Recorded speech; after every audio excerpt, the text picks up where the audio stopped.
சற்று முன் வெளியான முக்கிய அறிவிப்பு. ரேஷன் அட்டை வைத்துள்ள அனைவருக்குமே 2 வகையான முக்கிய அப்டேட் வெளியாயிருக்கு. அது என்னென்ன அறிவிப்புகள் அப்படின்ற கூடுதல் விவரம் தெரிஞ்சுக்க வீடியோ கொஞ்சம் கூட ஸ்கிப் பண்ணாமல் முழுக்க பாருங்கள். அப்போ தான் என்ன சொல்கிறோம் அப்படிங்கிறது தெளிவாக புரியும்.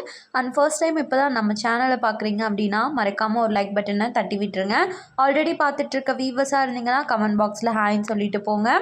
இப்போ வாங்க வீடியோக்குள்ளே போயிடலாம். ரேஷன் அட்டை வைத்து தான் அனைத்து மக்களுமே 5 வகையான ரேஷன் அட்டை இருக்குது. அதில் ஒரு சில பேருக்கு மட்டும்தான் ரேஷன் பொருட்கள் அப்படின்றது கிடையாது.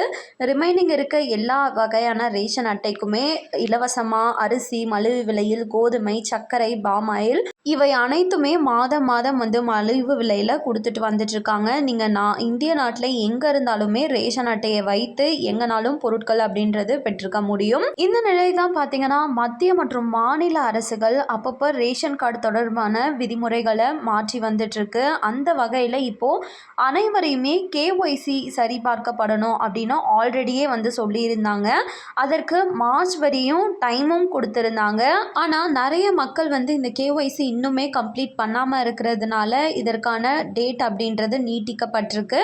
அது மட்டும் இல்லாமல் இதற்கு மேலே நீங்கள் ரேஷன் கடையில் பொருட்கள் வாங்கணும், உணவுப் பொருட்கள் இல்லை வேறு ரேஷன் சம்மந்தப்பட்ட இந்த மகளிர் உரிமை தொகை பெறணும் அப்படின்னாலுமே இந்த கேஒய்சி கட்டாயமாக கம்ப்ளீட் பண்ணியிருக்கணும் அப்படின்ற அறிவிப்பை ஷேர் பண்ணியிருக்காங்க. ரேஷன் அட்டையில் இருக்க ஒவ்வொருத்தருமே இந்த கேஒய்சி அப்படின்றத கம்ப்ளீட் பண்ணி ஆகணும். கேஒய்சின்றது ஒன்றுமே கிடையாது. உங்களுக்கு பக்கத்தில் இருக்க ரேஷன் கடைக்கு போயிட்டு உங்களோட ஆதார் கார்டு மற்றும் கைவிரல் ரேகையை சரிபார்த்து கொண்டீங்க அப்படின்னா அதுவே கேஒய்சி கம்ப்ளீட் பண்ணது அர்த்தம். இது பார்த்தீங்கன்னா ஒவ்வொருத்தருமே ஒரு சில பேர் வேறு ஊரில் இருப்பாங்க. அவங்களாம் எப்படி கேஒய்சி கம்ப்ளீட் பண்ணுவாங்கன்னு கேட்டிங்கன்னா பக்கத்தில் இருக்க ரேஷன் கடைக்கு போயிட்டு இந்த கேஒய்சி அப்படின்றத கம்ப்ளீட் பண்ணியே ஆகணும் அப்படின்ற அறிவிப்பை ஷேர் பண்ணியிருக்காங்க. வருகின்ற ஜூன் 30 தான் கேஒய்சி கம்ப்ளீட் பண்ணுறதுக்கான கடைசி வாய்ப்பனும். அதற்குள்ளேயே பண்ணாமல் போயிட்டீங்க அப்படின்னா நிறைய பேருக்கு ஆல்ரெடி பார்த்தீங்கன்னா ரேஷன் கார்டில் இருக்க பெயர்கள் நீக்கப்பட்டு இருக்கும்.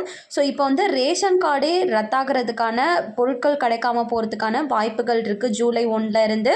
ஸோ மக்கள் அனைவருமே உங்களோட கேஒய்சியை கம்ப்ளீட் பண்ணிக்க ட்ரை பண்ணுங்கள். அண்ட் இரண்டாவது முக்கிய அறிவிப்பாக என்ன சொல்லியிருக்காங்கன்னா ஒவ்வொருத்தருமே ரேஷன் கடைக்கு போயிட்டு ரேஷன் வாங்கக்கூடிய நபர்கள் கிட்ட இருந்து ஒரு சில புகார்கள் வந்திருக்கு. அதாவது ரேஷன் கடையில் நாங்கள் போய் வாங்கும் போது அரிசி, சர்க்கரை இது மட்டும்தான் இருக்கே தவிர எப்போ போனாலும் பருப்பு இல்லை, பாமாயில் இல்லை, இப்படியே சொல்லிட்டு இருக்காங்க அப்படின்ற மாதிரி புகார்கள். இதற்கு அமைச்சர் சக்கரபாணி அவர்கள் என்ன சொல்லியிருக்காங்கன்னு சொல்லி பார்த்தோன்னா மக்கள் அனைவருக்குமே பயனளிக்கக்கூடிய வகையில் தான் நாங்கள் எல்லாமே செஞ்சிட்ருக்கோம். ஸோ இதற்கு மேலேன்னு பார்த்தோன்னா இனிமேல் கூடிய சீக்கிரம் விரைவிலே எல்லா பொருட்களும் ஒரே டைமில் நீங்கள் வாங்கிக்கிற மாதிரியான அறிவிப்பு நாங்கள் வெளியிட்டிருக்கோம். கூடிய சீக்கிரமே எக்ஸிக்யூட்டும் பண்ணிடுவோம் அப்படின்ற அறிவிப்பை ஷேர் பண்ணியிருக்காங்க.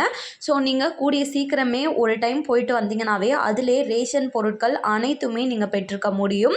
ஸோ இந்த அறிவிப்பை பற்றி நீங்கள் என்ன நினைக்கிறீங்க அப்படின்றத கமெண்ட் பாக்ஸில் சொல்லிட்டு போங்க. மேலும் இது போல் கவர்மெண்ட் அறிவிக்கிற அனைத்து உண்மை அப்டேட்களையும் நீங்கள் உடனுக்குடனே தெரிஞ்சுக்கணும் அப்படின்னு நினச்சிங்கன்னா மறக்காமல் நம்ம சேனலை சப்ஸ்கிரைப் பண்ணிவிடுங்க. அப்படியே இந்த வீடியோ பிடிச்சிருந்தா மறக்காமல் ஒரு லைக் பட்டனையும் தட்டி விட்டுருங்க. நிறைய பேருக்கு ஷேரும் பண்ணுங்கள். அது மூலமாக அவங்களும் பயன்பெறட்டும். அண்ட் தேங்க்யூ ஃபார் வாட்சிங்.